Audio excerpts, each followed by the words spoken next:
Welcome to the Caltex Theatre, a full hour of dramatic entertainment broadcast over a nationwide network of stations throughout Australia. The Caltex Theatre is brought to you by Caltex Oil, marketers of over 1,000 outstanding petroleum products, in association with Caltex dealers and distributors everywhere.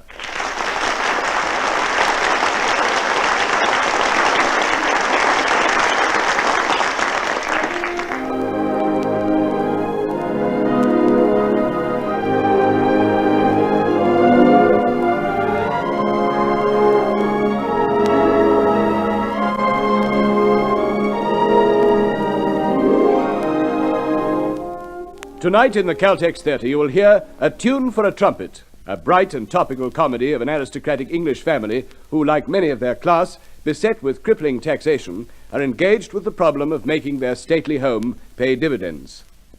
Starring tonight, you will hear Geoffrey King. Your producer, Creswick Jenkinson.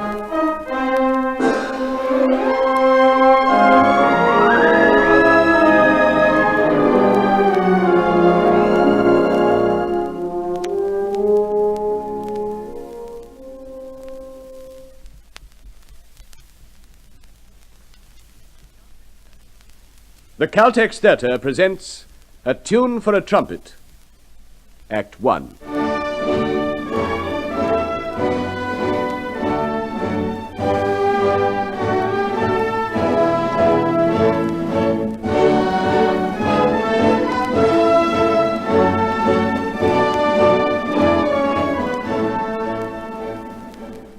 And here, ladies and gentlemen, we have the Great Hall. You observe the fluted walls, the vaulted roof, and the marble floors, giving an almost overwhelming impression of a Gothic railway station. Presumably it was this that persuaded his lordship to build the extensive miniature railway you see at the far end. Well, all this part of the house was built by Capability Stevens for the 8th Earl Decrepit. It's the only sample of the architect's work still in existence, the others having collapsed in ruins. In shame or embarrassment, would you say, Headingley? I'm not quite old enough to have seen them fall, Mr. Mordaunt. You're doing reasonably well. I've marked your card for you. Card? Oh, what's the par for the course? It compares very favourably with your father's when he was learning the business of conducting guided tours around one's own stately home. History 8 out of 10. Oh, where did I slip up? The first Earl, William de Crepaverit, came over in 1067. Oh, I thought it was 1066. 7, sir. The family's always hated crowds. And where did I lose the other mark? You referred to the 8th Earl Decrepit. It wasn't till the Restoration that the de Crepaverits became decrepit. Well, it's a pity we ever became anything. As far as I can see, it would have been much better if we'd all died out in 1067. Oh, is that really being respectful to your ancestors, sir, or to your parents? Well, it's all very well for father. He was brought up in the sanctified odour of divine right. A lord is a lord, and there's not much he can do about it. But I refuse to accept that for myself. Why should I allow my life to be predetermined by an accident of fate? I never indulge in metaphysics before dinner, sir. Well, you weren't born a butler. You chose to be a butler. And I choose to make a life for myself in Canada. I wasn't the eldest son, and I'm hanged if I'm going to be stuck with this ridiculous title and all it entails. But according to the legend... And don't start on that again either. Idiotic fool of a thing it is. Look at it. As if it weren't repulsive enough. Some crazy ancestor had to carve it all over the chimney-piece. But if he hadn't, intervening generations might have forgotten, sir. Still, it's only supposed to strike every 7th generation. Ah, cold comfort for me. I am the 7th. After generation 7, death shall see that life is riven from the heir and the eldest son long before his course is run. Oh, poor old Anthony. That part of the wretched thing came true for my brother anyway. And the second son inherit all that his estate do merit. Thus the family line shall be bent behind posterity. Well, apart from anything else, it makes me sound like something out of Hiawatha. As you've decided to emigrate to Canada, that would seem to be singularly appropriate. Here you are, Headingley. My lord. Look, I've gone and mucked up something in this engine. Be a good chap and fix it for me, will you? Yes, my lord. I'm going to keep my little trains of good work in order, you know. Yes, my lord. Now, I'll attend to it now. We'll have another lesson tomorrow, Mr. Mordaunt. Eh? Lesson? What lesson was that? How to conduct a party of rubbernecks over our stately home, Father. Oh, my dear boy, you must be exhausted. I always am. It's all I can ever do to drag myself past that bed the monarch slept in. Still, it's all in a good cause and gives a lot of people pleasure. Frankly, I can think of nothing less pleasing. Oh, why are you doing it then? Oh, your head guide's had to go into hospital. Oh, has he? Oh, I must go and see him. Sir Headingley asked me if I take over while I'm here on leave. Or at any rate till the new chap's ready. Is that the new chap I've seen trailing round with Headingley lately? Probably. Yeah, an odd sort of fella. Always seems to disappear into the middle distance. Yes, he struck me as odd at first, but it's only shyness. I've met him several times having a noggin at the pub, and he's really rather good company. Yeah, well, let's hope he makes an equally good guide. I'd like us to be top of the takings again this year. Really put old Bertie Wiltshire's nose out of joint. Oh, why so vindictive? I'm not being vindictive, my dear boy. I laid odds with Wiltshire that we beat him this year. I want to collect. Ooh, rash of you making that bet. Well, perhaps not. But to be quite honest, I'm fairly confident we'll beat him. It's the gimmick, you see. Well, what gimmick? Well, the model railway. For every person who loves a lord, there are 10 who love a model railway. The public loves this one. It came to be the most valuable thing in the house, this set of trains. Pretty ironic when you think of that bust of Napoleon alone. Ironic? My dear Father, it's pathetic. Why particularly that bust of Napoleon? Eh? Oh, yes, of course, you were away in the Persian Gulf at the time, weren't you? We found it was full of lurid and unpublished letters from Josephine. Well, there you are. Still another priceless family treasure, yet you indulge in all this grubbing around for half-crowns. Well, it's also absolutely unnecessary. As far as the money's concerned, yes, of course. Ridiculous. Exactly. You and Mother are almost indecently rich, yet you sell those 2 Rembrandts and heaven knows how many acres of property. Why all this elaborate pretense of being one of the impoverished aristocracy? Oh, well, your mother needed some outlet for that wonderful energy of hers. She thought she could best find it trying to help those of our friends who are less well endowed than we are. Just because poor Maudie Little Hampton hasn't a penny, why pretend to be impoverished ourselves? Inverted snobbery, I call it. Keeping up with the Joneses the other way round. Oh, that's a bit hard. Your mother looked on it as a gesture. After all, you know, there's a nice protective feeling if people think that everybody's in the same boat. So we bailed out a few of our possessions and to pretend to keep afloat ourselves. Father, it's an elementary law of the sea that if you put too many people in one boat, it capsizes. You're just being awkward, Mordaunt. Anyway, why are you kicking up all this fuss? It's only a mild deception. Doesn't hurt anybody. Oh, go and ask your mother about it. She can explain it much better than I can. I guarantee Mother often regrets having taken it on. Yeah, perhaps. It's strictly between ourselves, and I think she does regret it sometimes. But it helps take her mind off things. Well, all right, Father. I'm sorry. Don't rub it in. It wouldn't be so bad if Anthony was still alive. He was such an outlet for her energy. Poor old Anthony. Now I mention him, you know your pushing off to Canada has rather thrown her back on her old hopes about him. Surely she can't believe after all these years that Anthony's still alive? I think she really does. There were at least a dozen fellows she claimed to identify as your elder brother when we were in Singapore last year. That must have been rather embarrassing. Oh, well, an understandable association of ideas. After all, he was out there we last saw him, and being out there again, I suppose she hoped she might run across him. Hope springs eternal, you know. Hello, I'm home. Ah, there she is now. Funny, I didn't hear the car.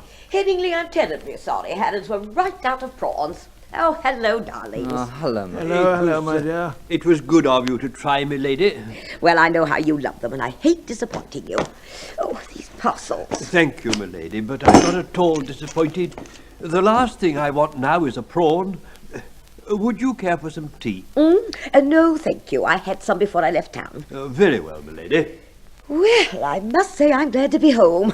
I had a wild ride in the train. Why on earth didn't you ring up with a car, Diana? I didn't dare. There were spies everywhere, Percy. Eh? Who, for instance, is that man outside, the one trailing around after Headingley? The new guide. Oh, what a relief. Silly of me to be so suspicious about strangers, I suppose, thinking all of them might be spies. But I'm always so much more conscious of spies after a meeting. Spies? A meeting? What are you talking about, Mother? What sort of a meeting have you been to? A trade union meeting, dear. Trade union? What were you doing there? I have every right to be there. I am a fully paid-up member. You? Belong to a union? Well, of course, dear, everybody does. What union? Stosh. What's the matter, Father? Nothing, why? I thought you swore. No, I was telling you about your mother's union. Stosh, that's its name. S-T-O-S-H. The Society for the Titled Owners of Stately Homes. Oh, good heavens. And just what do you talk about at these meetings? What everyone talks about at a trade union meeting, dear. Money. And how did this come into being, this incredible union? Well, we all got together on one Gold Cup day, and by the end of the third race, we'd voted a council and declared a closed shop. Oh, my sainted aunt. None of your aunts were saints, dear. And why so surprised? We had to prevent exploitation somehow. Exploitation by whom? By what are laughingly known as our peers. But aren't they all members of this union? Well, of course they are, darling. Our union was formed to protect ourselves from each other. Oh, well, I don't know. You see, before Stosh established a price freeze, there was the most awful mix-up over admission charges. Some shocking undercutting. For instance, you could go round Thorpe Abbey for 1 and 9. All very well for them, they had no overheads. The only roof left at Thorpe Abbey was the one in the Great Hall, while just 5 miles away, poor Dora Lemure's roof covers half an acre and is supported by 200 cherubs. She couldn't possibly manage on 1 and 9 a head. Of course not. We had to take a firm stand somewhere, and we took it at half a crown. Needless to say, Bertie Wiltshire wanted to make it 3 shillings. Of course, you know their family motto. Charity begins at home. I'd no idea you were so highly organised. I still can't say I approve of it or what it stands for. I can't see that there's any dignity in letting mobs of gaping morons through one's house at half a crown a time, union rules or not. Besides, what you're fondly trying to preserve is as dead as the dodo. Can't you see your way of life is an anachronism? Well, I don't know what that means, dear, but it sounds most unpleasant. Mother dear, it's just that people look faintly ridiculous trying to live up to something that's falling down. There. I knew it must be something frightful. Your existence is nothing more than a fossilized attitude, a quaint exhibit under glasses, musty as moths in a museum. Ah, musty as moths, indeed. I think moths are rather pretty. Excuse me, my lord. Henson is waiting to go round the home farm with you. Oh, blast! I'd forgotten him. Oh, very well, Headingley. I'll be out in a minute. And when you have a moment to spare, my lord, might I have a talk with you and her ladyship? Eh? Oh, yes, of course. Thank you, my lord. I declare Headingley sounded faintly ominous just then. Well, you better get over this straight away anyhow, whatever it is. Mordaunt, be a good fellow and go round with Henson for me, will you? And ask Headingley to come straight in. Oh, all right. By the way, you'll find Henson will end his tour of inspection convenient near the Decrepit Arms. He likes his pint. Must I? He's such a bore. Cheer up. There's always Nellie behind the bar. She's one of my reasons for emigrating. Oh, dear, I still can't bring myself to believe he really means to go to Canada. I'm afraid he does. It seems such a waste. Couldn't you try just once more? No, my dear. He's shown not the slightest interest in the estate and no sense of obligation in his inheritance. Besides, he called me a moth. I remember when we used to be called butterflies, when we could be gay and extravagant and reckless. Oh, Percy, sometimes I long to cut loose again, go away somewhere where nobody knows us, charter a yacht and sail away and spend some money. Now, Di, you've been so good about it all that... And so I should be. It was all my own headstrong idea. You're the one who should be moaning. Why? Well, just look at what you've given up. Your yacht and your beloved Rolls Royces. Oh, I've got rather attached to my bubble car. Eh? Oh, Headingley, yes. You wanted to talk to us. Yes, my lord. If I may, I would like to make a short speech. What about?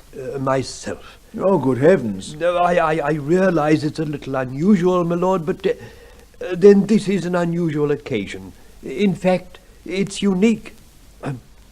I wish to announce my resignation. Your what?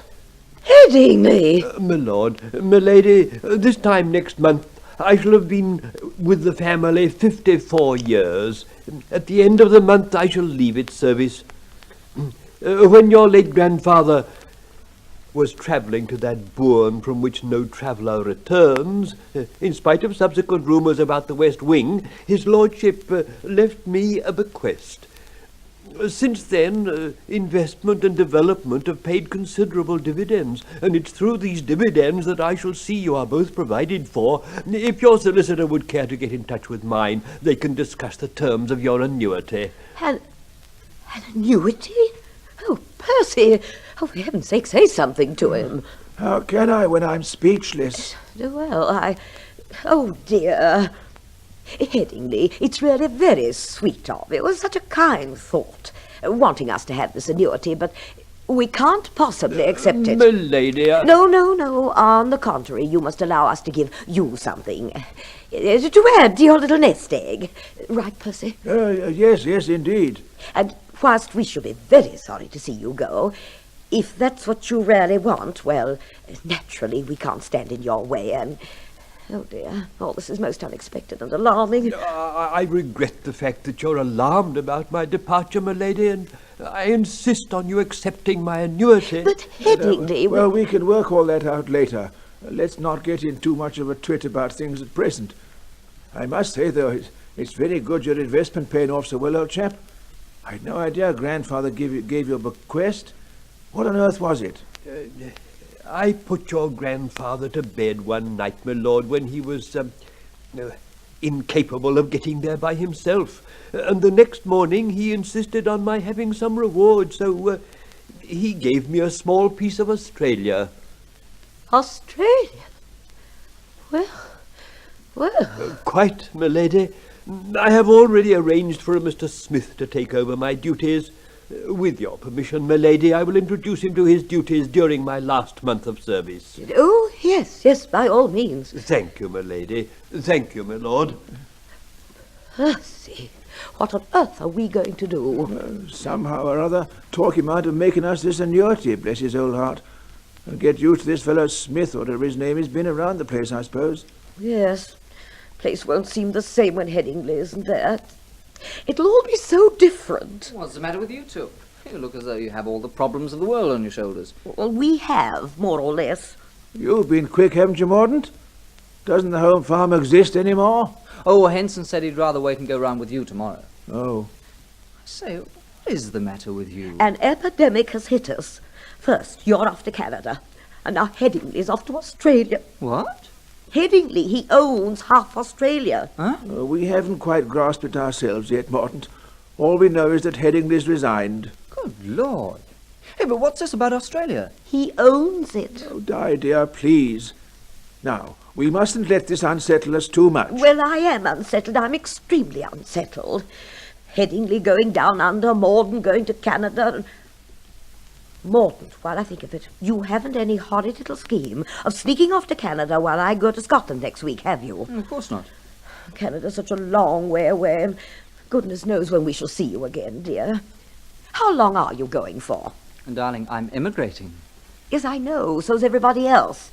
But they seem to come back. Still, never mind, you'll have a heavenly time while you're there making new friends and avoiding old ones. Percy, wouldn't it be wonderful if Mordaunt ran into Anthony over there? Now, Diana, why on earth should Anthony be in Canada? Well, he has to be somewhere, dear, and Canada's so fashionable these days. Oh, please, Di. Now, come along, dear.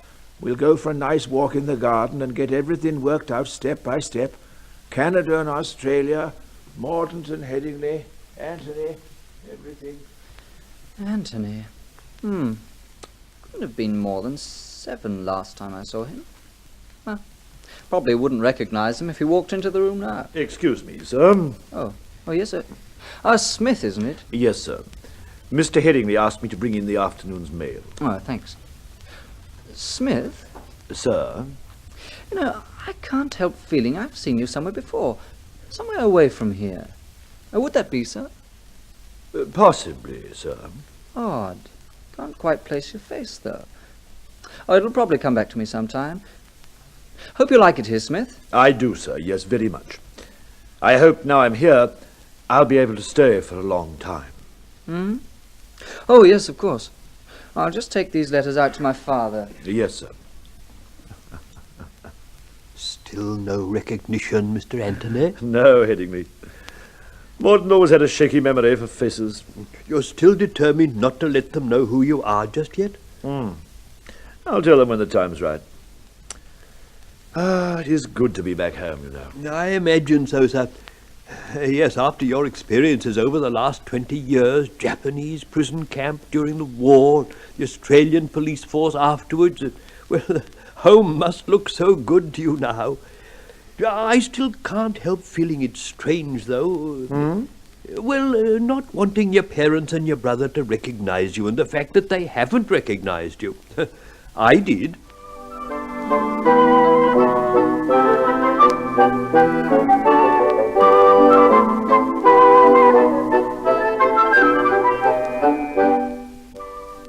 I got him, Headingley. I got him. Ah, the thrill and heat of the chase. Good morning. Good morning, sir. Whom did you get, my lord? A rat. A great big rat. I could resist a pretty woman, but I could never resist a rat. Imagine it. A rat as big as a rabbit in the cafeteria. And I caught him with my bare hands. Congratulations, my lord. Of course, I had to stun him with the bust first, but I got the blighter. That's the main thing. Haven't I seen you somewhere before? My successor, Andrew Smith, my lord. Oh, yes, of course. How do you do? How do you do, my lord? Very well. Headingley, you might get Forbes to do something about that rat.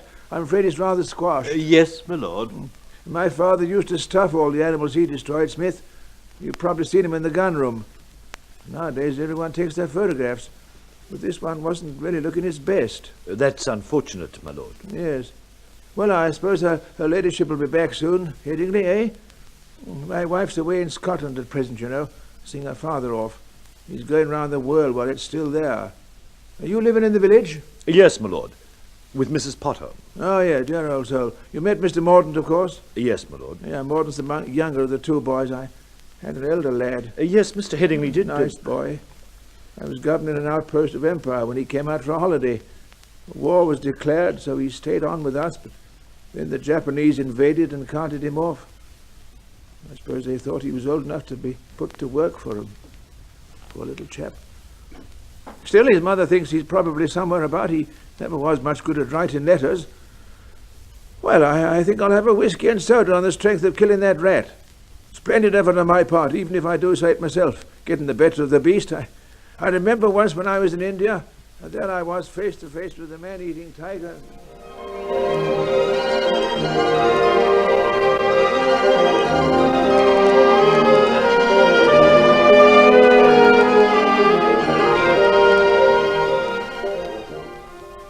I don't suppose Smith brought the Guardian in here for me, Mordaunt? He sketches in the crossword for me. I haven't seen it, Father. You wanted the Guardian, my lord. Ah, yes, that's it. Thank you, Smith. I wanted to ask about her ladyship's arrival. Any time now, I should think. Quite so, my lord. But not having met her ladyship, I wondered if Oh, good on, I was forgetting that. She went away before you were properly installed here, didn't she? It's only 3 weeks. Well, you settled down so well, it might be 3 years. Thank you, my No, lord. don't worry about her ladyship. Good heavens, no. I'm sure the two of you will get along like a house on fire. Yes, let us hope so, my lord. Thank you. Yes, my word, you will. A capital fellow, that Smith, eh, Mordaunt? I like him enormously. He's doing very well here, too. Headingley's going seems to have caused no more than a ripple. Poor old Headingley. That hysterical leave-taking. 16 pieces of baggage and Mrs. Perkins. Had he ever promised to marry her, do you think? Oh, no more, I imagine, than Pickwick said he'd marry Bardwell. Mrs. Perkins certainly let fly with some Dickensian wild talk. I must say I'm rather glad your mother wasn't here to witness it. I imagine she's being treated to some pretty fine wild talk in Scotland right now. Our relatives up there have hysteria down to an art. Ah, poor darling. It can't be much fun for her at all. Dreadful thing to have happened, her father going off like that. Yes, so sudden. Well, there was Grandpa throwing a party the size of a royal ball, and the next minute the whole thing turns into a wake. Yeah, I wish she'd let me come up there for her, be with her. Oh, when has Mother ever willingly let you face the unpleasantnesses of life? Never. Oh, Mother! Oh, why, darling, I didn't hear the car. No one told me you were back. Well, I wanted to surprise you, and I'm glad I have. Oh, that's the most wonderful surprise. How are you? Feeling better? Oh, yes, more or less over it now, Percy. As a matter of fact, being quite honest, there wasn't much to get over. The whole thing was almost too funny to be gloomy. Funny? Well, I didn't mention it in the letter, dears. I didn't want to run the risk of the truth getting into the wrong hands. You see, everyone thought Father died of a heart attack, but he didn't. If they knew how he really died... Well, how did he die, for heaven's sake? Laughing. What? Died of laughter. And he literally couldn't have timed it better. You see, he'd arranged a gift into Vivos for my brother. What's that? Oh, a way of avoiding death duties. You make over all your money to your heir while you're still alive. Yes, but the crux of the whole thing is that having given it all away, you have to live for another 5 years at least.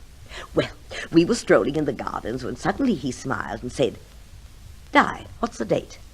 When I told him, he gave a great shout. "Ha ha!" he roared. "I've done it. I've lived a full 5 years." And then he started laughing. Well, he sat down and he was still laughing when he died. They're thinking of having a statue. Won't that be nice for him? Oh, very nice. He was always mad about pigeons. Excuse me, my lord. Yes, Smith, what is it? Oh, by the way, Diana, you haven't really met Smith yet, have you? Headingley's replacement, you know. Oh, why, of course. How do you do, Smith? I hope you'll be happy with us. How do you do, my lady? Thank you, I know I shall be. Yes, now, you wanted something, Smith? Evans has just brought in her ladyship's luggage, my lord. Would you like it sent upstairs, my lady? Yes, please. Very good, my lady. Oh, where was I now? Oh, yes, the funeral. Well, the only miserable part of the whole thing was the reading of the will. Isn't it odd how the moment a will is read, skin and bones begin to look like beaks and claws? Naturally, with everyone already and everything assigned to my brother, there was only... Who was that man who walked out just now? Smith. Who is he? The new butler, of course. Oh, yes, of course. The new butler. Well, there were only a few personal bequests. Morden, darling, your grandfather said that where you were going, time is money, so he left you his gold watch. Oh, I say, that's very handsome of him. Oh, Yes. it's magnificent. Yes, indeed. Percy, Yeah? did you ever tell Father you'd like all the old back numbers of the Canary Keeper's Annual and the Tram Lover's Guide? Good heavens, no! Well, you've got them, dear. Oh. And a small paper knife. The pages are still uncut. Oh. Did you say that man's name was? What man? The new butler. Smith, Andrew Smith. Ridiculous. It's Anthony. I knew it in a flash. Now, my dear Diana... I'm perfectly sure this time it's our son, Percy. I always knew he'd come back, and now he has. Oh, hasn't it suddenly become a glorious day?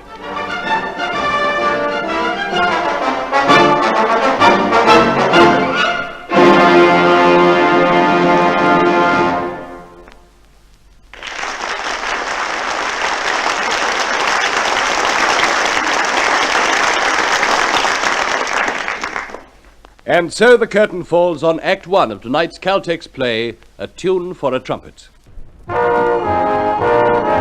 If you care for your car, fill up with the gasoline designed to take better care of your car's performance. If you're already a confirmed Caltex man, you'll know what we mean. If you're not, fill up with Caltex butane-boosted gasoline and see what a performance difference there is. Caltex butane-boosted gasoline gives faster starts, smoother acceleration, and more economical running. The gasoline designed for today's faster pace, Caltex butane-boosted gasoline takes better care of your car's performance. Drive in for Caltex butane-boosted gasoline at the sign of the Caltex Star, where we take better care of your car. The Caltex Theatre now presents Geoffrey King in A Tune for a Trumpet, Act 2.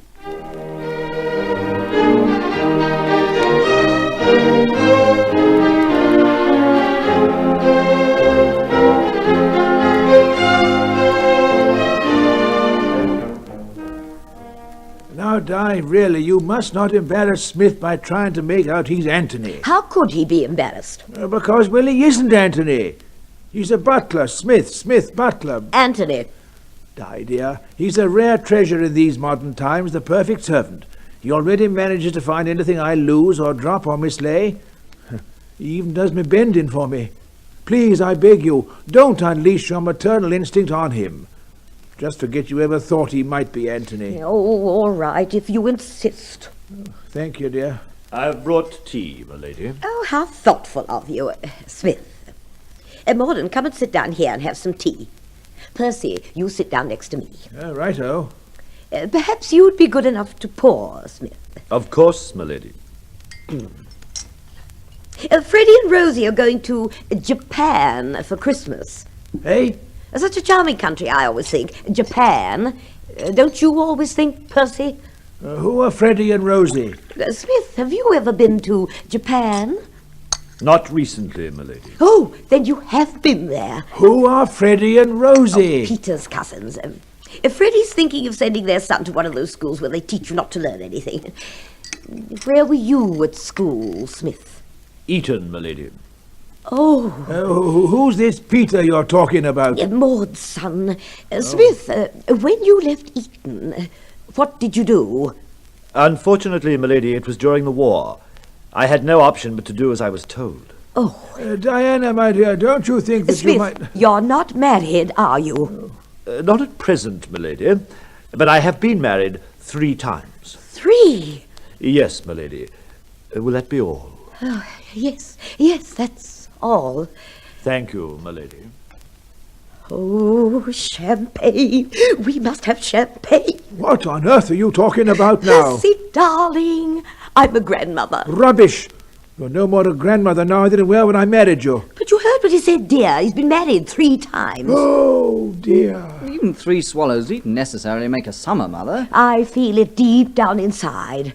One can't deny a grandmother's instincts, you know. If it's anything like a mother's, the fairies have failed you again. Oh, Percy. I say, just as a matter of interest, supposing he is Anthony, your lost heir, what does your present heir do? You mean you? I mean me. I thought you were going to emigrate. Well, so I am, but I just wondered if Mother had worked out the technical details of my styles and titles. Tiresome little details the passport people like to know. But of course it would change everything. There you are, my dear. We must jog his memory, question him closely, and find out if he really is Anthony. Which I'm sure he is, of course. But we must find out for Mordaunt's sake. Mordaunt, I could kill you. Pondering to your mother's whims like this? Oh, don't you take any notice of him, Mordaunt, darling. Oh, wouldn't it be wonderful to see his face when I say, Smith, we know you are Anthony. And Anthony, darling, this is your father. He'll probably faint dead away on the spot. Percy, I don't care what you say. I am convinced he's my son. And I'm getting him in here to put the fact to him. Don't ring for him. It's too late. The button's pressed. Dear. The poor dear's probably just suffering from a tiny bout of amnesia or something. And when I jog his memory, he'll realize everything. He'll fall into our arms, weeping with joy. I don't like the idea of crying butlers falling into my arms. Shh, Percy, he's coming. My lady. Yes? You have something to tell us? Yes, my lady. Your son has returned home, Mr. Anthony. Mother, how wonderful to see you again. Hello, Father. Hello there, Mordaunt. Good to see you all again. Been a long time, eh? Oh, I'm going to faint. Yeah, give me some room and I'll join you. Oh.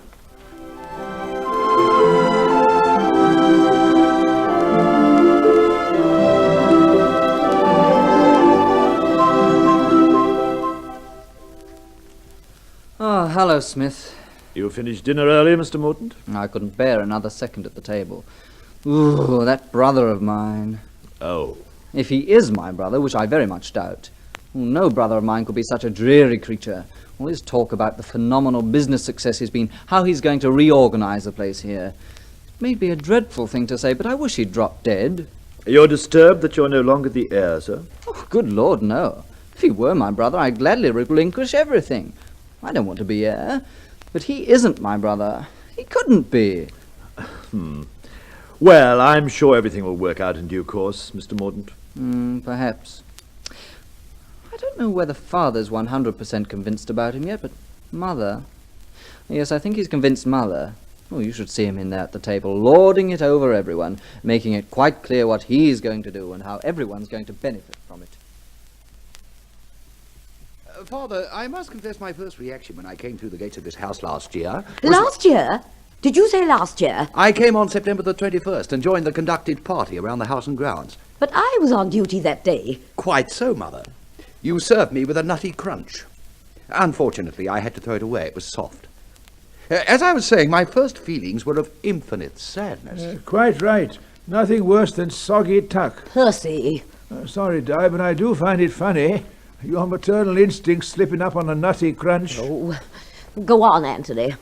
I was as moved as the rest of the party to hear of the derelict and needy state this house was in. When I got back to Huddersfield that night, I composed a questionnaire for myself. Oh?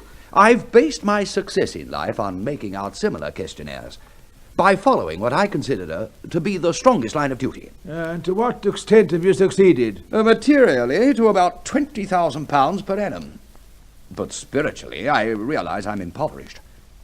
However, now I can do something to satisfy my soul. I can use that $20,000 a year to restore this place to its former glory. In short, I want to acknowledge my inheritance with more than an empty gesture. Mother, Father, you have £20,000 at your disposal. Oh. What can we say? Thank you. Eh? Oh, yeah, yes, of course. Sorry. But, as you know, I came here arousing as little curiosity as possible. My request that my true identity be not revealed to the servants and the public at large seems to have been observed by Smith. It would be so much better to get everything properly organised before giving an interview to the press and telling the world who I am. When you speak about getting everything properly organised... well, with your permission, I intend to use the East Wing as an operational base. Business efficiency depends on the saving of time and space.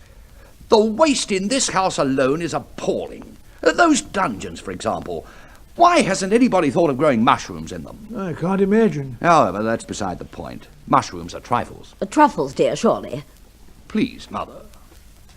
What I propose is to make every inch of the house and estate pay for itself. Take the furniture, for instance. I know a bit about that sort of thing. We'll earmark all the stuff we want to keep. The rest we can sell. We're not a bazaar. We can turn the ballroom into a dance hall, the steward's pantries into coffee bars, and the old pantry will make a perfect dark room. What for? The resident photographer. Oh. Apart from the daily visitors, people who live in caravans like to be photographed in castles. What caravans? There's a perfect site down in 5 Acre Bottom. Oh, Percy, if we let him do it, we'll be thrown out of Stosh. Oh. Oh, I say, has she fainted again? Odd. I imagined I'd inherited her iron constitution. Obviously it was yours. For heaven's sake, stop talking and fetch Smith. Oh, yes, of course. When Mother recovers, I'm sure you'll both appreciate how opportune my return is. For myself, I have no doubt about it. Oh, and as soon as one can, spiritually, one should call a halt to the manufacture of jelly babies. All right, I'll get Smith. Di, darling, are you all right? Oh, hello, Percy. Yes, dear? Did I faint? Well, I was under the impression you did. Then it must have been subconscious. I distinctly thought I heard someone say, jelly babies. Are you all right, milady? Yes, don't fuss, thank you, Smith. There's nothing the matter with me now. Hey, what's happened? I met that brother of mine going out the front door and he said you'd passed out. And so I did, dear, in a fashion. But everything's all right now. I am glad to hear it, milady. Percy, Mordaunt, what are we going to do? All our fabrication about the house, the estate, our wealth, everything, so that we could belong to Stosh, and now he's going to ruin it all. Oh, dear. Oh, Father, would you please explain what's going on? Well, whilst your mother's been fondly imagining a lean and bronzed Anthony heroically sailing before the mast, or some such romantic twaddle, in point of fact, he's been minting money in the flesh pots of Huddersfield. According to him, he was only doing his duty, so he could come home with a bulging purse for a prodigal's welcome. Huh. You'll pardon my mouth hanging open. Yeah, I agree. Not very convincing, is it? Apparently, he had an attack of social conscience. Poor Anthony. He came home with the most charitable intentions. How was he to know they were misguided? We might have guessed. Good intentions usually are. Anyway, he's got us in a cleft stick. He's not only going to open the cupboards and throw out all the skeletons, he's going to put paper hats on them and sell them as souvenirs. Oh, no. Yeah, big business. He intends to make the estate pay. Oh, that'd see you drummed out of the Union with a vengeance. Oh, no wonder you fainted, Mother. Darling, I had to. He'd already sold half the furniture and filled the place with fungus. Mushrooms at the dungeons. Percy, you must talk to him. Tell him to go back to Huddersfield and just visit us from time to time. Well, what's the good of that? He'd only go and brew up a few more lucrative little schemes. Of course, there's always a chance his lucrative little schemes won't turn out quite as lucrative as he hopes. Mordaunt, I believe you've cast a pearl. Yes, of course. The excess profits tax. What? I've been wondering why Anthony should turn up just now. Obviously his jelly babies have profited, not wisely, but too well. Yes. Hey? I said yes, Why? because I've just thought of something to prevent Anthony from wrecking our carefully built-up little pretense that we're as hard up as anyone else. Something really wily and cunning and very feminine and very, very subtle. Yes, I shall lead Anthony gently away from his schemes without hurting his feelings at all. Mordaunt, you better go and keep an eye on your mother. I always prepare myself for the worst when I see that look on her face. Righto, I'll see if I can find out what she's got in mind. Oh, sorry, Smith. My fault, sir.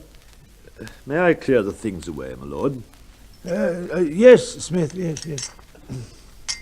I hope her ladyship is fully recovered, my lord. Oh, yes. Not surprising she keeled over, though, I suppose. We haven't had so much excitement for years. Now, the boy's so full of all sorts of notions. Smith, I don't mind telling you he's put us in a very delicate position. I can well imagine, my lord. Yes, extremely delicate. However, I'd better get out of your way, Smith, and give you a clear go here.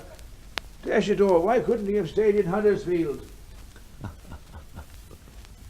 Oh, Smith, have you seen my copy of The Economist anywhere? No, sir. However, if you wish, you may borrow mine. Yours? Are you interested in economics? They're often good for a laugh. Oh. You'll find my copy on the first table in the hall. Thank you. Well, by the way, I must thank you for your tact these past couple of days. You've been very discreet about my arrival here with the servants. I thought it better they shouldn't go gossiping about the place till I was ready to announce my return to the press. But when I do, I'll see they get their fair share of perks. Perks, sir? Articles for the papers, that sort of thing. One of the housemaids can say she saw a vision. I'm afraid I don't quite understand. Oh, it's being done all the time. I saw him on the stairs a week before he returned, says pretty parlourmaid. I'm sure we can do without perks like that. Oh? Don't you feel it might be better if I decide what shall and what shall not be done around here, Smith? As you wish, sir. How long have you been in service, Smith? From a very early age. I started as a fag at school. Oh, a fag, eh? Oh, well, you can't begin too soon. Nothing like discipline. For all of us, sir. Eh? Quite so. Have we any playing cards here? The top right-hand drawer of the desk in the study. You might fetch them for me when you've finished here. Very well. You play poker, don't you? Yes, why? Want a game? No, thank you, sir. I never play outside my own school. Afraid of losing? On the contrary, I was born lucky, they tell me. Talking of schools, do you remember Polycarp? Polycarp? No, I can't say I do. Well, no matter. You weren't here in old Headingley's day, were you, Smith? I was for a time. I don't remember a great deal about him. I'm not surprised to hear that. Not seeing him for so long, one does tend to forget. If I may say so, you seem to have forgotten a great deal about a number of things. Do you think? What are you trying to say? Just making an observation, sir. I see. Exactly what did you mean by mentioning that word Polycarp? Nothing in particular. It may be interesting, though, to see how long it takes you to remember it. You're talking in riddles, Smith. Am I? Forgive me, sir. In future, I'll try not to be so abstruse. Do that. I suppose you've heard what I intend doing with this estate? I've heard snippets, sir. Do my ideas appeal to you? Does it really matter whether they do or don't? No, I don't suppose so, but as a matter of interest, you may care to pass an opinion. Well, sir... Oh, I say, what's happened to the lights? Fuse must have blown. What on earth was that? Be well, be well. Good Lord, what is it? A ghost? By the hand of witch and warlock, time shall take the hind and forelock of the eldest son, ere his course is run, and the second son inherit. Heaven help us, that was a ghost. No, sir. Your mother. Eh? Ah, and there we have the lights on again. Of course, rumours abound here that we are haunted, but that was not one of the apparitions. Mother? Well, why on earth should she go on with that nonsense? Perhaps she's hoping to frighten you away from the place.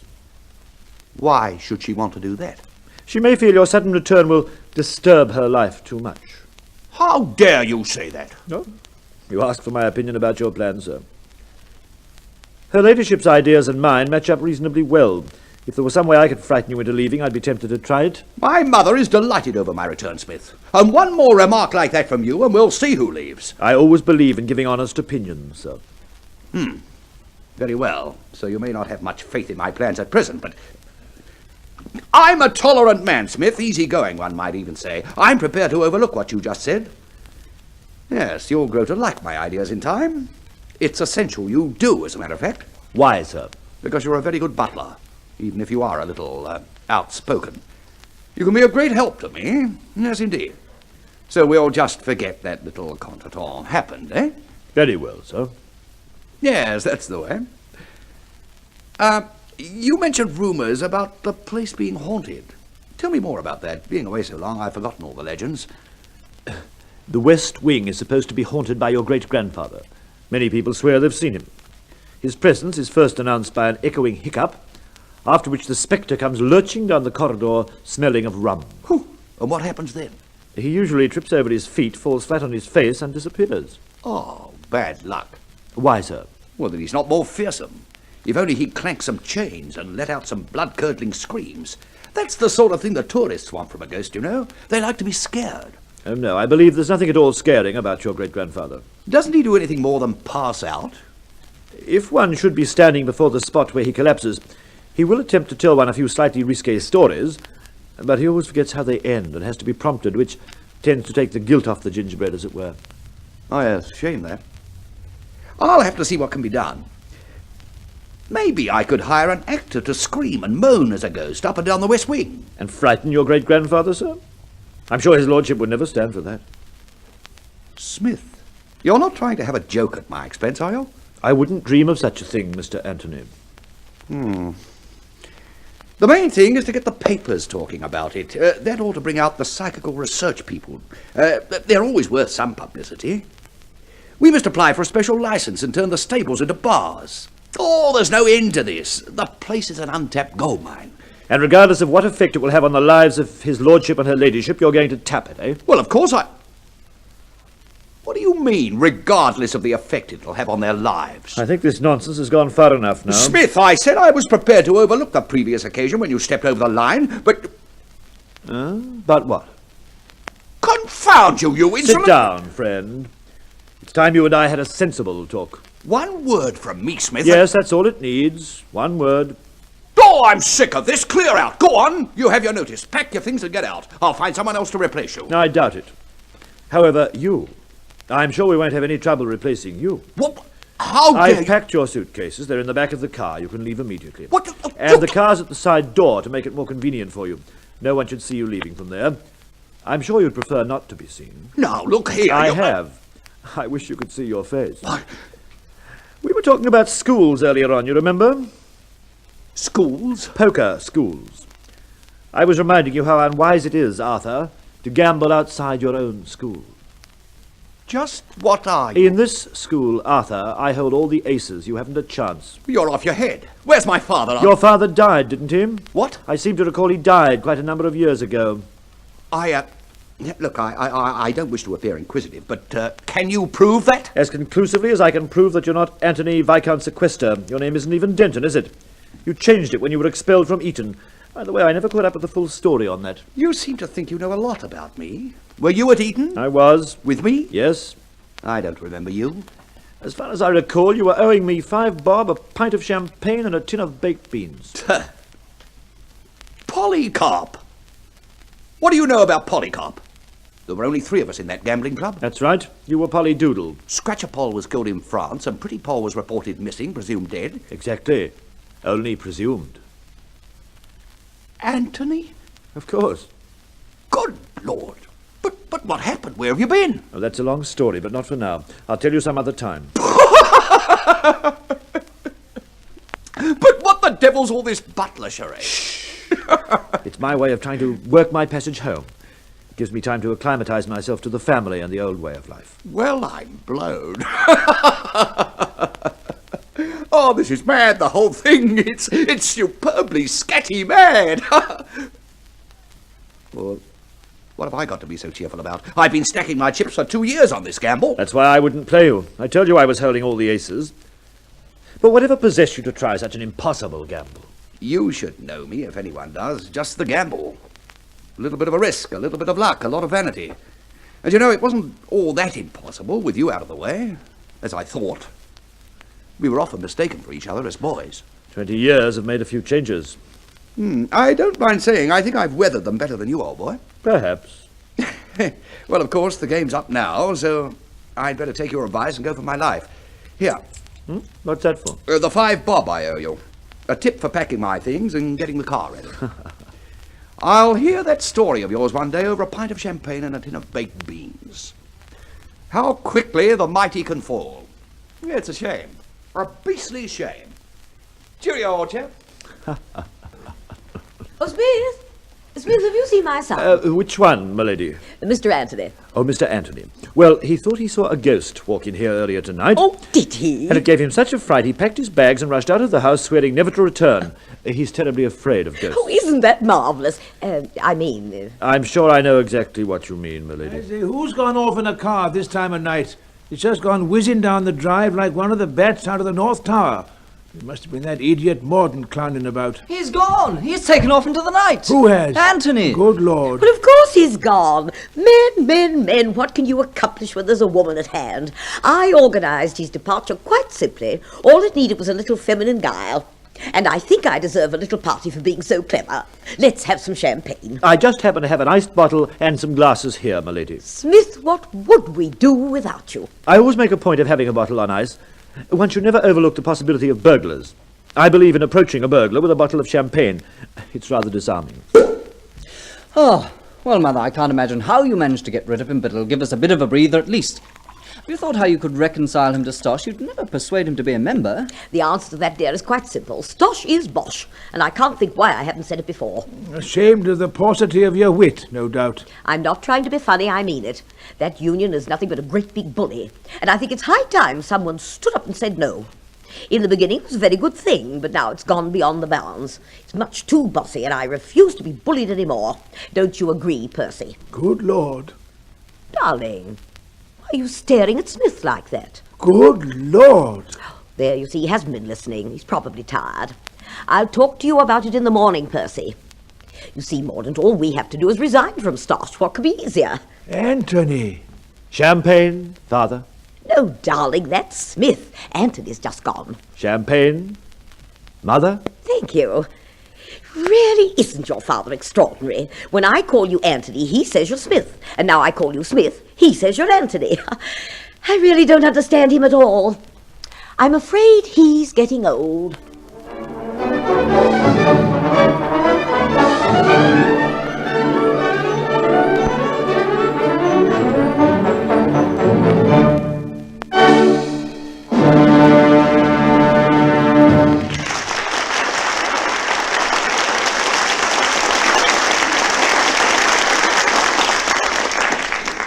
So ends our Caltex play, A Tune for a Trumpet. In a moment we will give you tonight's cast and tell you about next week's presentation in the Caltex Theatre. Ladies and gentlemen, the producer of tonight's Caltex play, Creswick Jenkinson.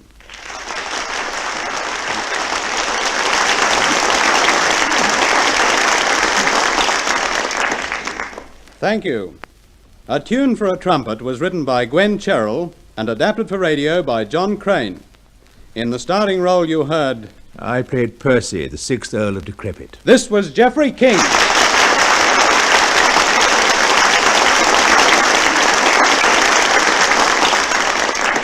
The supporting cast was as follows. Smith, who was really Anthony, Walter Sullivan. Mordaunt, John Dennis. Headingley, Charles Tasman. Arthur Denton, the impostor, Leonard Bullen, and as Diana, Countess Decrepit, you heard Neva Carglin.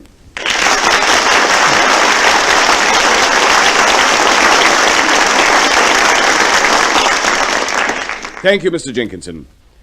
Next week in the Caltex Theatre, you will hear an adaptation of the moving Metro-Goldwyn-Mayer motion picture, The Vintage, the story of two Italian brothers at loggerheads with the law, and their attempt to lose themselves among the workers in the vineyards of France at harvest time. Be listening next week for The Vintage. Now, this is your compere, Rick Hutton, bidding you good night on behalf of your hosts, Caltex Oil, marketers of Caltex Super Gasoline and Caltex Gasoline, the world-famous RPM 1030 Special Motor Oil, and Marfac Lubrication.